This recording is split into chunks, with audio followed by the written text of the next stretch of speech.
তারকা জীবনে সর্বদা খুশি থাকার মুখোশ পরে থাকতে হয়, অথচ বাস্তবতা ভিন্ন।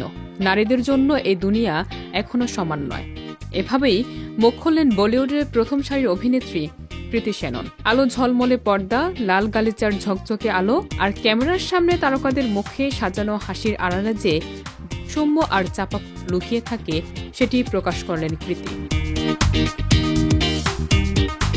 সম্প্রতি জাতিসংঘ জনসংখ্যা তহবিলের ভারতের রাষ্ট্রদূত হিসেবে মনোনীত হয়েছেন কৃতি সেনন। দায়িত্ব পাওয়ার পরই তিনি স্পষ্ট করে বলেন, নারী পুরুষের সমান সুযোগ নিশ্চিত করা এবং বৈষম্য দূর করা তার লক্ষ্য। নিজের জীবনের অভিজ্ঞতাও তুলে ধরেন তিনি।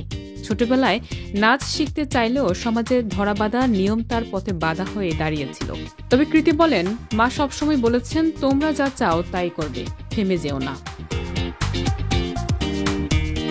তবে ব্যক্তিগত সংগ্রামের বাইরেও বলিউডের অভ্যন্তরীণ বৈষম্যের চিত্র তুলে ধরেছেন এই অভিনেত্রী।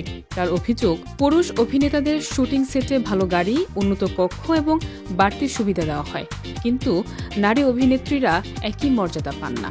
কৃতির ভাষায়, এটা শুধু গাড়ি বা রুম নয়, আসলে একটি বার্তা, যেখানে মেয়েদের ছোট করে দেখা হচ্ছে।